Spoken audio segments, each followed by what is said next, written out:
அன்பானவர்களே, அன்பு வணக்கங்கள். பிறப்பு, இறப்பு, இதனுடைய ரகசியங்கள் என்ன? நீங்கள் பிறந்து விட்டீர்கள். இந்த பிறப்பு எப்படி உங்களுக்கு வந்தது? அந்த பிறப்பு வருவதற்கு எது காரணமாக, விதையாக, வித்தாக இருந்தது? பிறந்து விட்டோம், ஒரு நாள் இறக்கத்தான் போகிறோம். அதில் எந்த விதமான மாற்றம் இல்லையே உங்களுக்கு.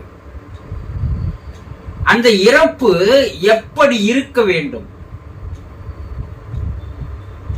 அந்த இறப்பு துக்ககரமாக, துயரமாக, கவலையாக, வேதனையாக இருக்க வேண்டுமா?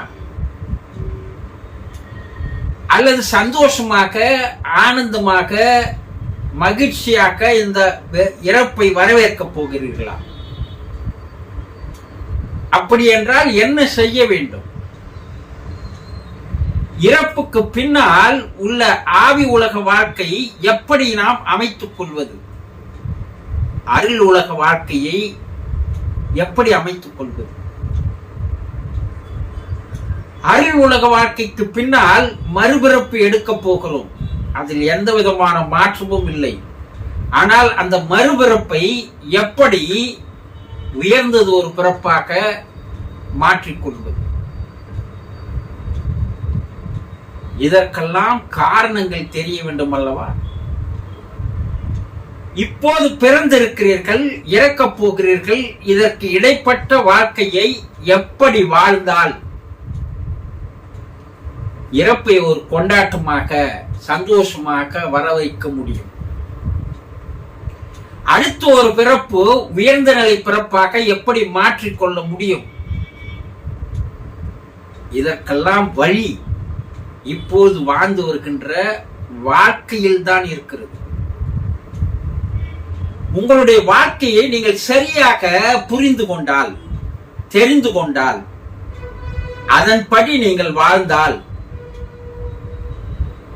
இறப்பு ஒரு சந்தோஷமான இறப்பாக உங்களால் எதிர்கொள்ள முடியும். இதையெல்லாம் கற்றுத்தருவதற்கு ஆட்கள் இல்லை. இதுதான் மனிதனுடைய வாழ்க்கையினுடைய முக்கியமான குறிக்கோள், லட்சியம். புலனின்பங்களிலே மாட்டி சிக்கி சீரழிந்து வருகின்ற வாழ்க்கை அல்ல. தவறான வாழ்க்கையை நீங்கள் வாழ்ந்து கொண்டிருக்கிறீர்கள். இதை எப்போது நீங்கள் தெரிந்து கொள்ளப் போகிறீர்கள்? நாம் தவறான வாழ்க்கையை வாழ்ந்து விட்டோம் என்பது எப்போது உங்களுக்கு தெரியும் என்றால், இறப்பின் போதுதான் அதனுடைய அருமை உங்களுக்கு தெரியும். இதையெல்லாம் தெரிந்து கொள்வதற்கு தான் ஞானம் என்று பெயர். இதையெல்லாம் தெரிந்து கொள்ள வேண்டும் அல்லவா? அப்போ முதல்ல இந்த சேனலை சப்ஸ்கிரைப் செய்து கொள்ளுங்கள்.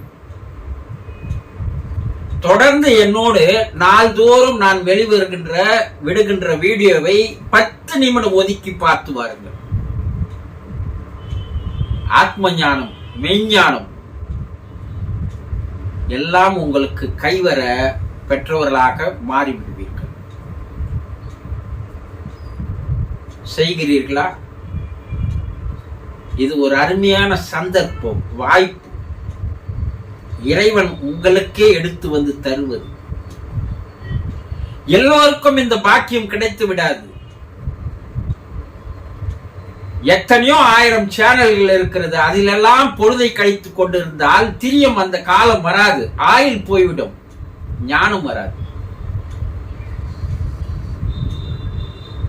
குடுப்பனை இருந்தால்தான், இறை அருள் இருந்தால்தான், உங்களுடைய புண்ணியம் இருந்தால்தான் இந்த சந்தர்ப்பமும் வாய்ப்பும் உங்களுக்கு கிடைக்கிறது என்பதை மறந்து விடாதீர்கள், புறக்கணித்து விடாதீர்கள். பின்னால் வருத்தப்படுவீர்கள். இன்று நாம் என்ன பார்க்க போகிறோம்?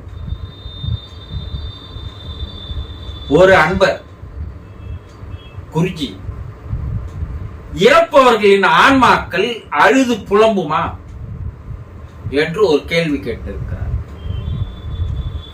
நீங்கள் தெளிவாக தெரிந்து கொள்ள வேண்டிய விஷயங்களில் இதுவும் ஒன்று.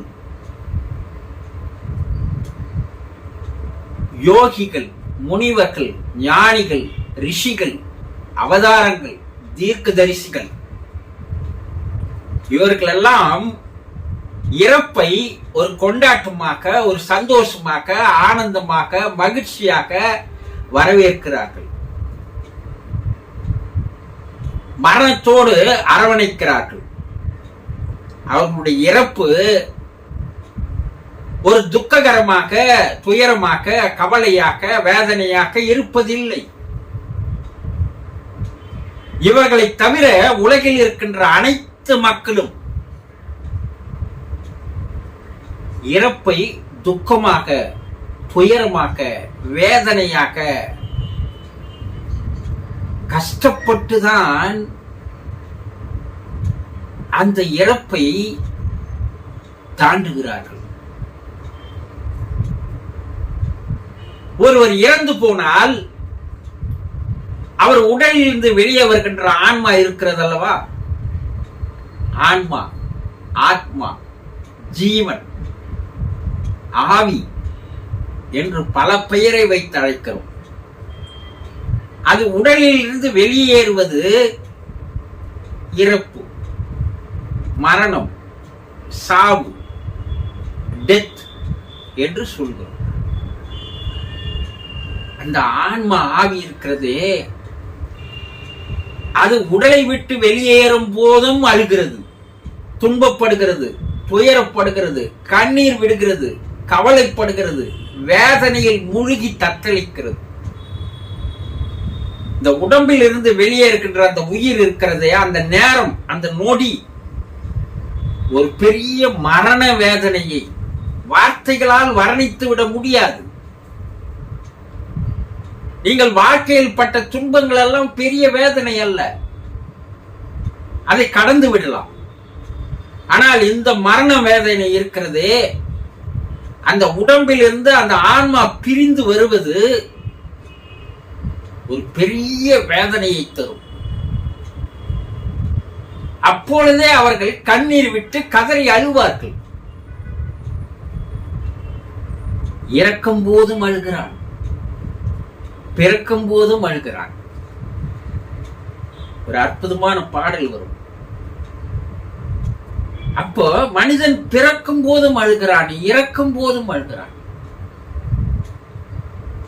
யோகிகளுக்கு, ஞானிகளுக்கு இந்த நிலை இல்லை.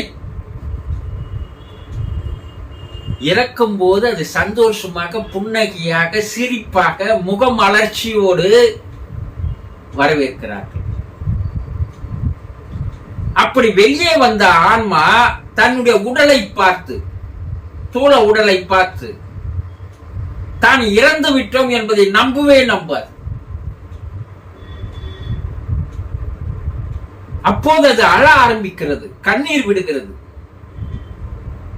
ஐயோ, நாம் இறந்து விட்டோமா, மரணம் அடைந்து விட்டோமா? அதற்குள்ளே வா, இன்னும் நாம் சாதிக்க வேண்டிய சாதனைகள் நிறைய இருக்கிறது, கனவுகள் இருக்கிறது, ஆசைகள் இருக்கிறது, எதிர்பார்ப்புகள் இருக்கிறது. இவையெல்லாம் நிறைவேறவில்லையே, அதற்குள்ளே வா. அழுது கண்ணீர் விடுகிறது. தன்னுடைய உடலை சுற்றி இருக்கின்ற அனைவரிடமும் போய், நான் இறக்கவில்லை, இறக்கவில்லை, நான் மரணம் அடையவில்லை, நீங்கள் அழாதீர்கள், நீங்கள் அழாதீர்கள் என்று கூறுகிறதை தவிர அதுவும் கண்ணீர் விட்டுதான் அழுகிறது. இந்த பூ உலக வாழ்க்கையை அவ்வளவு சீக்கிரம் துறந்து விட்டு, புறக்கணித்து விட்டு போய்விட அந்த ஆன்மா விரும்புவது இல்லை. அந்த தூள உடல் எடுக்கின்ற 24 மணி நேரமும் அது அழுத வண்ணமாக, புலம்பிய வண்ணமாக, தன்னால் நிறைவேற்ற முடியாத ஆசைகள் போய்விட்டதே என்று பல புலம்பல்களை வெளியிடுகிறது. அந்த தூள உடலை தூக்கி கொண்டு செல்லும் போது அந்த தூள உடலின் மேலே இருந்து கொண்டு அப்போதும் அழுது புலம்புகிறது. அந்த இடுகாட்டில் சுடுகாட்டில் எடுத்து போய் அதை வைத்து எரித்தாலோ புதைத்தாலோ அந்த காட்சியை பார்த்து அது கண்ணீர் விட்டு அழுகின்ற அழுகை இருக்கிறதே, இந்த பூ உலகில் நமக்கு வேலை இல்லையா? நம்முடைய குடும்பத்தினரை எல்லாம் நாம் பிரிந்து விட்டோமா? என்னென்ன இன்பங்கள் நாம் அனுபவிக்க வேண்டும் என்று இருந்தும் அவையெல்லாம் போய்விட்டதே. சாலையிலே போகையிலே சடலம் எரியும் சாம்பல் கண்டேன். பாவி மனம் நினைக்கையிலே புரியும் சஞ்சலம் புரியும் புலம்பல் என்னவென்று. ஒவ்வொரு முறையும் இடுகாட்டு பக்கம் போகும்போது சுடுகாட்டு பக்கம் போகும்போது அங்கே போய் நின்று பார்க்கும்போது அதை எரிக்கும் போது இந்த சாலையில் நின்று பார்ப்பது எனக்கு ஒரு வேடிக்கை. எந்த ஒரு சடலத்தை எரித்துக் கொண்டிருந்தாலும் அங்கே நின்று அந்த காட்சிகளை நான் பார்ப்பது வழக்கமாக வைத்திருக்கிறேன். ஏனென்றால் மனிதனுடைய ஆட்டமெல்லாம் அடங்கிவிட்டது. எல்லாம் நான் தான் என்று சொன்னான். அளவுக்கு அதிகமாக சொத்தை சேர்த்தான், அளவுக்கு அதிகமாக பாவத்தை சேர்த்தான். ஆனால் அங்கே கைப்பிடி சாம்பலாக மாறுகிறான். அங்கே சில ஆன்மாக்கள் அழுது புலம்புவதை காண முடியும். இனி எல்லா உறவுகளும் முறிந்து போய்விட்டதே. தான் சேர்த்த சொத்தை எல்லாம் யார் அபகரிப்பார்களோ? தன்னுடைய பிள்ளைகள் அந்த சொத்தை எல்லாம் பாதுகாக்குமா? அந்த புலம்பல்கள் கணக்கில் அடங்காதவையாக இருக்கும். அது எல்லாம் சடங்குகளை எல்லாம் நிவர்த்தி செய்த பிற்பாடு அந்த ஆன்மா மறுபடியும் வீட்டை நோக்கி திரும்பி வரும். வீட்டு வாசல் படியில் நின்று கொண்டு அழும். என்னையெல்லாம் எடுத்து போய் எரித்து விட்டீர்களே, புதைத்து விட்டீர்களே, நான் உங்களுக்கு செய்தது எல்லாம் மறந்து விட்டீர்களே என்று தன்னுடைய குடும்ப உறுப்பினர்களை பார்த்து அழ ஆரம்பிக்கும், புலம்ப ஆரம்பிக்கும். இறந்து போனவர்கள் நிச்சயமாக அழத்தான் செய்வார்கள், புலம்பத்தான் செய்வார்கள். இறக்கின்ற நேரத்தில் இருக்கின்ற ஒரு மனிதனை நீங்கள் போய் பார்த்தீர்களானால் அவர்கள் இறக்கப் போகிறோம் என்று அவர்களுக்கே தெரிய ஆரம்பித்த பிற்பாடு அவர்கள் புலம்புவதையெல்லாம் கேட்டோமையானால் அப்பதான் நமக்கு வாழ்க்கையினுடைய உண்மையான விஷயம் என்னன்னு தெரியும். என்ன புலம்புறாரு அவரு? தன்னால் எதுவுமே நிறைவேற்ற முடியவில்லையே, நிறைவேற்றிக் கொள்ள முடியவில்லையே, எல்லாத்தையும் விட்டு விட்டு போகிறோமே என்று அந்த புலம்பலை கேட்டோமையானாலவே உங்களுக்கு பாதி ஞானம் கிடைத்துவிடும். ஆக இறக்கின்ற மனிதர்கள், இறந்து போகின்ற மனிதர்களுடைய ஆன்மாக்கள், ஆத்மாக்கள் சில நாட்கள் அழுது புலம்பத்தான் செய்யும். இது 100% உண்மை. இதையெல்லாம் மனிதர்களாக்கி நீங்கள் தெரிந்து கொள்வதில்லை. தெரிந்து கொண்டால் நீங்கள் ஞானியாக மாறிவிடுவீர்கள். ஏனென்றால் உங்களுடைய புலன் என்ப வாழ்க்கை இதன் மீதெல்லாம் நாட்டம் செலுத்தாமல் உங்களை கட்டி போடுகிறது, உங்களை கட்டுப்படுத்துகிறது. ஆக இறப்பினுடைய ரகசியம், வாழ்க்கையினுடைய ரகசியம், பிறப்பினுடைய ரகசியம், இந்த பிறப்பு எதற்காக இப்படி வந்தது போன்ற விஷயங்களை எல்லாம் நீங்கள் தெரிந்து கொள்வதுதான் உங்களுடைய வாழ்க்கையில் மிக முக்கியமான ஒரு கல்வியாகும், கலையாகும். தொடர்ந்து என்னோடு நாள்தோறும் தினந்தோறும் பார்த்து வாருங்கள். பல்வேறு விஷயங்களை உங்களோடு நான் பகிர்ந்து கொள்கிறேன், தெரிவிக்கிறேன். புரிந்து கொண்டீர்களா? சந்தோஷம்.